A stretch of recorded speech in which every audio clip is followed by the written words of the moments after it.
Hello friends, আসসালামু আলাইকুম। Digital marketing full course in বাংলার ১০ম ক্লাসে আপনাদের সকলকে স্বাগতম।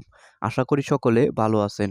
আজকের ক্লাসে আমরা একটি গুগল সার্চ অ্যাড তৈরি করার জন্য ল্যাঙ্গুয়েজ, শিডিউল, কিওয়ার্ড এবং আরও কিছু বিষয় সম্পর্কে জানব।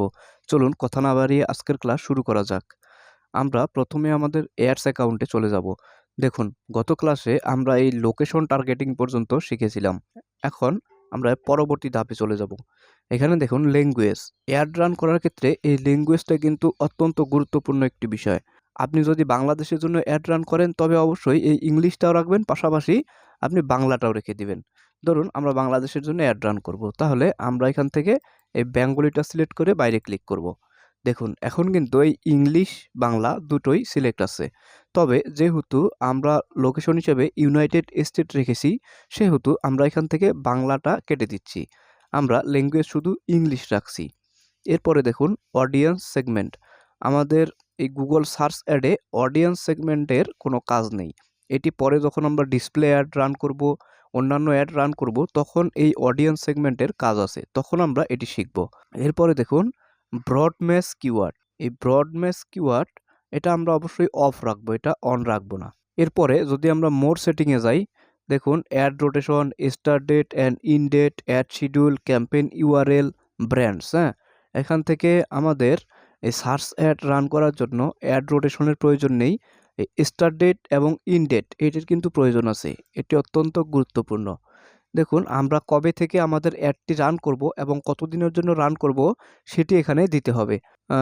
ধরুন আমরা আমাদের অ্যাডটি কত তারিখ থেকে রান করব, ৭ তারিখ থেকে দিচ্ছি আমি।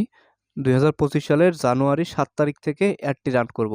এই যে এখানে নন সিলেক্ট করা আছে, এখানে অবশ্যই আমাদের নন সিলেক্ট রাখা যাবে না। এখান থেকে একটা ডেট আমাদের সিলেক্ট করে দিতে হবে। আমরা যদি নন সিলেক্ট করে রাখি তাহলে কি হবে, আমাদের অ্যাডটি চলতেই থাকবে, আমাদের কার্ড থেকে টাকা কাটতেই থাকবে। তাহলে আমাদের অবশ্যই এখানে ডেট সিলেক্ট করে দিতে হবে যে আমি ৭ তারিখ থেকে কত তারিখ পর্যন্ত অ্যাডটি চালাবো। ধরুন আমি ৭ তারিখ থেকে ১৪ তারিখ পর্যন্ত অ্যাডটি চালাবো। ১ সপ্তাহের জন্য আমরা অ্যাডটি চালাবো। তাহলে এখানে অবশ্যই আমাদের ডেটটি সঠিকভাবে সিলেক্ট করে দিতে হবে। এরপরে আমি যদি মোর সেটিংয়ে যাই, দেখুন এখান থেকে অ্যাড শিডিউল, এই অ্যাড শিডিউলে সাধারণত আমাদের কোনো কাজ থাকে না। তবে অনেক বায়ার আছে যারা আপনাদেরকে বলবে যে ভাই আমার এই অ্যাডটা অমুক অমুক দিন চালাও, হ্যাঁ অমুক দিন চালানোর দরকার নেই। তাহলে আমাদের এই অ্যাড শিডিউলের প্রয়োজন হবে। দেখুন আমরা যদি অ্যাড শিডিউলে যাই, এখানে আছে অল ডে, মানে সাধারণত আমাদের অ্যাড অল ডে থাকে। তবে কোনো বায়ার থাকে যারা আপনাদেরকে বলে দিবে যে ভাই আমার এই অ্যাডটা মানডে টু ফ্রাইডে পর্যন্ত চালাও, অথবা স্যাটারডে টু সানডে পর্যন্ত চালাও। হ্যাঁ, তখন আপনি বায়ারের রিকোয়ারমেন্ট অনুযায়ী এখান থেকে সিলেক্ট করে দিবেন। ধরুন আমরা অ্যাডটা শুধু মানডে থেকে ফ্রাইডে পর্যন্ত চালাবো। কয়টা থেকে কয়টা পর্যন্ত চালাবো, আমরা অ্যাডটা সকাল ৮টা থেকে সন্ধ্যা ৭টা পর্যন্ত চালাবো। তাহলে আমাদের এখান থেকে ডেটটি সিলেক্ট করে দিতে হবে। ধরুন ৮টা ৩০ থেকে সন্ধ্যা ৭টা, তার মানে ১২ সাথে ইন্টারন্যাশনাল টাইম ১৯টা পর্যন্ত চালাবো। এখান থেকে আমরা ১৯টা সিলেক্ট করে দিচ্ছি, এই ১৯টা। তার মানে মানডে থেকে ফ্রাইডেতে আমরা ৮টা, ৮:৩০ থেকে ৭টা পর্যন্ত চালাবো। এখন আমার যদি আরও অন্যান্য দিন আমি অ্যাডটি চালাতে চাই, তাহলে এখান থেকে আবার অ্যাড করে সেটা সিলেক্ট করে দেবো।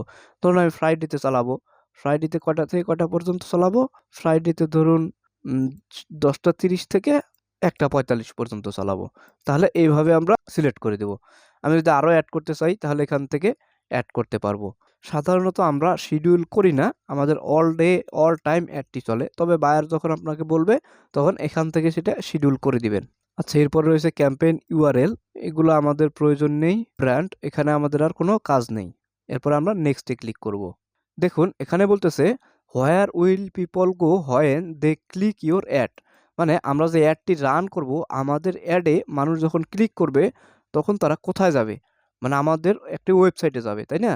সেই ওয়েবসাইটের লিঙ্কটি আমাদের এখন দিয়ে দিতে হবে। আমরা আমাদের ওয়েবসাইটের লিঙ্কটি এখান থেকে দিয়ে দিচ্ছি। আমি আমার ওয়েবসাইটের লিঙ্কটি দিয়ে দিলাম। এরপরে অ্যাড অ্যাসেট, এই অ্যাড অ্যাসেটে ক্লিক করলে আমরা এখান থেকে কিওয়ার্ড রিসার্চ করতে পারবো। তবে আমরা এখান থেকে কিওয়ার্ড রিসার্চ করব না, আমরা পূর্বেই কিওয়ার্ড রিসার্চ করেছি। আপনারা সবসময় একটি অ্যাড রান করার সময় আমাদের দেখানো পদ্ধতিতে পূর্বেই কিওয়ার্ড রিসার্চ করে নেবেন, এখান থেকে কিওয়ার্ড রিসার্চ করবেন না। এখানে বলছে ইন্টার কিওয়ার্ড, মানে এখানে আমাদের রিসার্চকৃত কিওয়ার্ডগুলো দিতে হবে। আমি পূর্বের ক্লাসে যে কিওয়ার্ডগুলো রিসার্চ করেছিলাম সেগুলো এখানে পেস্ট করে দিচ্ছি। দেখেন আমি আমার কিওয়ার্ডগুলো দিয়ে দিলাম। অবশ্যই আমাদের কিওয়ার্ডগুলো নিচে, নিচে দিতে হবে। এই পাশাপাশি দেওয়া যাবে না। হ্যাঁ? এরপরে আমরা বিগত ক্লাসে broad match, phrase match, exact match সম্পর্কে জেনেছিলাম। আমরা কিওয়ার্ডগুলো অবশ্যই উম ফ্রেশ ম্যাচ হিসেবে রাখবো। বায়ার যদি বলে দেয় যে আমার কিওয়ার্ডগুলো আপনি ব্রড ম্যাচ হিসেবে রাখেন বা এক্সাক্ট ম্যাচ হিসেবে রাখেন, তখন সেই হিসেবে রাখবেন। তবে বায়ার যদি আপনার কাছে সাজেশন চায়, আপনি অবশ্যই ফ্রেশ ম্যাচের কথা বলবেন। আচ্ছা আমি আমাদের কিওয়ার্ডগুলো এখানে ফ্রেশ ম্যাচ হিসেবে ব্যবহার করছি। আচ্ছা কিছু কিওয়ার্ড ব্রড ম্যাচ এবং কিছু কিওয়ার্ড এক্সাক্ট ম্যাচ হিসেবেও রেখে দিচ্ছি। আচ্ছা এভাবে থাকলো। আচ্ছা এখন আমাদের কিওয়ার্ডের কাজ শেষ। এখন দেখেন পরবর্তী ধাপে এটি হচ্ছে আমাদের অ্যাডটির মূল থিম। আমাদের অ্যাডটির আমরা চূড়ান্ত পর্যায়ে চলে এসেছি। দেখুন আমাদের অ্যাডটি কিন্তু এরকম দেখাবে। এই মোবাইল থেকে এরকম দেখাবে, ডেস্কটপ থেকে এরকম দেখাবে। এখানে আমরা আমাদের ফাইনাল ইউআরএলটা দেখতে পাচ্ছি। এখন এখান থেকে আমাদের ফাইনাল কাজ করতে হবে। করলে আমাদের অ্যাডটি পাবলিশড হওয়ার জন্য পুরোপুরিভাবে প্রস্তুত হবে। তো আমরা আজকের ক্লাসে আমাদের অ্যাডটি পাবলিশ করব না। আগামী ক্লাসে আমরা এই অ্যাডটি কিভাবে পাবলিশ করতে হয়, হ্যাঁ? এই অ্যাড এক্সটেন্ডটা 100% করতে হবে। এই অ্যাড এক্সটেন্ডটা কিভাবে 100% করতে হয় এই বিষয়ে আগামী ক্লাসে শিখব এবং আগামী ক্লাসে আমরা আমাদের অ্যাডটি ফাইনালি পাবলিশড করব। সকলকে আগামী ক্লাস দেখার আমন্ত্রণ রইল। ততক্ষণ পর্যন্ত সকলে ভালো থাকবেন, সুস্থ থাকবেন। আল্লাহ হাফেজ।